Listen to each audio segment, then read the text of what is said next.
नेपालको संविधानले केपी शर्मा ओलीलाई संसद विघटन गर्ने कुनै पनि संविधानको धारामा 76 को 1 देखि 7 सम्म 7औं नम्बरमा संसद विघटन गर्ने विशेष अधिकार छ।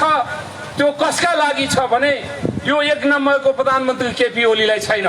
बहुमत प्राप्त प्रधानमन्त्रीले कुनै पनि संविधानको कुनै पनि धारा उपधारा दफा उपदफा कुनै पनि पोइन्टमा संसद विघटन गर्न पाउँदैनन्। दोस्रो नम्बरको प्रधानमन्त्री 2 वा 2 भन्दा बढी दल एउटै दलले बहुमत प्राप्त गरेको सरकार केपी ओलीको अब त्यसले 2 भएन पनि 2 वा 2 भन्दा बढी दल मिलेर सरकार बन्न सक्छ। त्यो प्रधानमन्त्रीले पनि संसद विघटन गर्न पाउँदैनन्।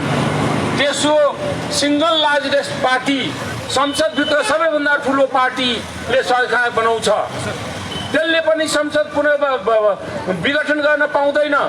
चौथो नम्बरको प्रधानमन्त्री संसदभित्र रहेका सदस्यहरूमध्ये कसैले 1 महिनाभित्र म विश्वासको मत लिन्छु, मलाई 1 महिनाभित्र विश्वासको मत लिने आधार सहित राष्ट्रपति कहाँ गए भने उनले मलाई प्रधानमन्त्री पद नियुक्ति पाऊँ भनेर निवेदन दिए भने उनलाई राष्ट्रपतिले प्रधानमन्त्री नियुक्ति गर्न सक्ने छन् र त्यो प्रधानमन्त्रीले 30 दिनभित्रमा बहुमत प्राप्त गर्न सकेनन् भने अनि संसदभित्र सरकार बनाउने आधार सकियो अनि त्यो प्रधानमन्त्रीले विशेष अधिकार प्रयोग गर्दै संसद विघटन गर्न सक्छन्।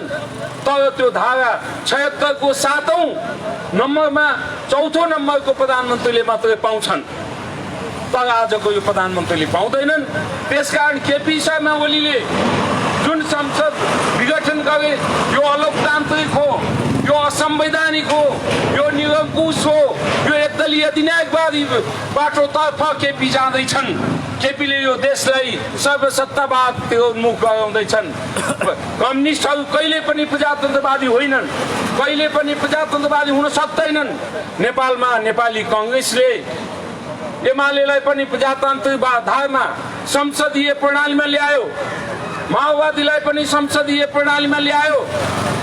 कम्युनिस्टहरूले जहिले पनि भन्ने गर्छन् संसद भनेको बोकाको टाउको खसीको टाउको राख्ने सुँगुरको मासु बेच्ने थलो हो भन्ने कम्युनिस्टहरू, तिनै कम्युनिस्ट आज संसद चाहियो, संसद पुनः बहालीको गुहार गरिरहेको अवस्था छ।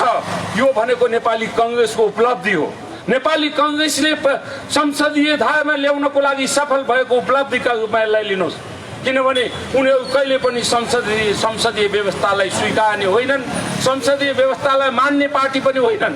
तर आज नेपालमा संसद पुनः बहाली गर्नुपर्छ भनेर कम्युनिस्टहरू बढी लागेका छन्।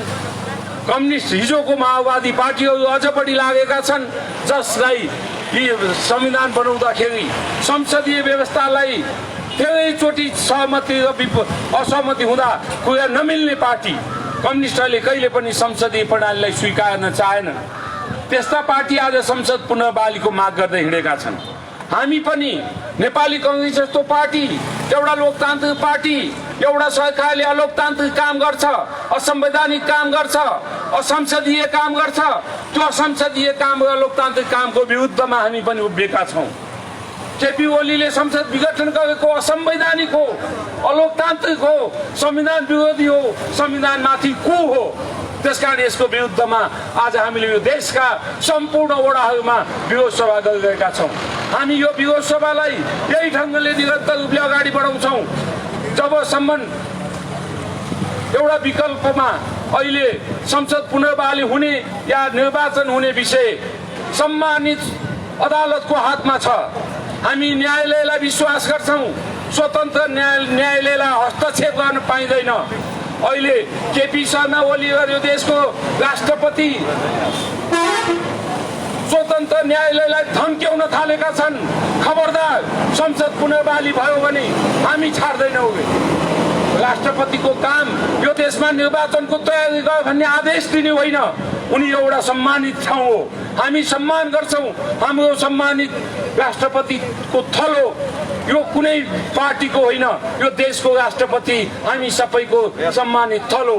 तर हिजो राष्ट्रपतिले चुनाव गर्ने छिटो चुनाव गर्न निर्देशन दिइन्। यो छिटो चुनाव गर्न निर्देशन दिनु भनेको अर्को निरङ्कुशबाट हो, अर्को एकदलीय दिनायवादी सोच हो। त्यसकारण राष्ट्रपतिले आफ्नो मर्यादा कायम गरेनन् भने प्रधानमन्त्रीले भाषण गर्छन्, न्यायालयलाई धम्की दिन्छन्, यो मेरो अधिकार विशेष अधिकार हो, 2/3 बहुमतको छेउमा भएको सरकार मैले जति बेला पनि विघटन गर्न सक्छु भन्ने धम्कीपूर्ण भाषा अदालतलाई प्रयोग गर्छन्। आज अदालत जस्तो स्वतन्त्र न्यायालयलाई त्यो न्यायालयले जे फैसला गर्छ त्यो न्यायालयको फैसलालाई हामी मान्न तयार छौँ। संसद पुनर्बहाली भए पनि हामी संसदमा गएर आफ्नो विचार राख्छौँ। संसद पुनर्बहाली नभए चुनावको घोषणा भयो भने हामी जनताको बीचमा ताजा जनादेशको लागि तयार छौँ। नेपाली कांग्रेस जहिले पनि जनताको बीचमा जाने कुरोमा पछि हट्दैन। चुनाव भनेको परिणाम जनताको जे जनादेश हुन्छ स्वीकार्ने हो। हामी लोकतन्त्रवादीले जनताको जनादेश स्वीकार्छौँ। त्यसैले केही समय अदालतको निर्णय नभइन्जेल पुगौँ, होइन भने हामी निर्वाचनको तयारीमा पनि अगाडि छौँ र संसद पुनर्बहाली भए पनि स्वीकार्ने पक्षमा छौँ। त्यसैले म आज यो कोण सभा, यो विगत सभा 2 नम्बर र 4 नम्बरको कार्य समितिलाई पनि विशेष धन्यवाद दिन चाहन्छु। उहाँले मलाई विशेष रूपमा सभापतिज्यू तपाईँ एकछिन भनेर उभिदिनुहोस् भन्नुभयो हुनाले म धेरै वडाहरूमा पुग्नु पर्ने छ।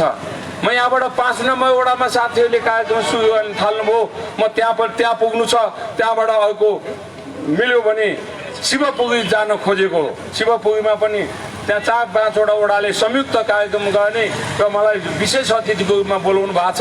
त्यसकारण म त्यहाँ पनि भ्यायो भने जाने तयारी भाव हुनाले तपाईँको धेरै लामो समय नलिकन यो विरोध रैली पूर्ण रूपले सफलताको शुभकामना दिँदै म यहाँको आयोजक साथीहरूलाई धन्यवाद दिँदै यहाँ सबै उपस्थित दिदीबहिनी दाजुभाइहरूलाई धन्यवाद दिँदै बिदा हुन्छु। धन्यवाद। जय नेपाल। म यहीँबाट तपाईँहरूसँग जय नेपाल गर्दै बिदा भएँ। जय नेपाल। धन्यवाद। आजका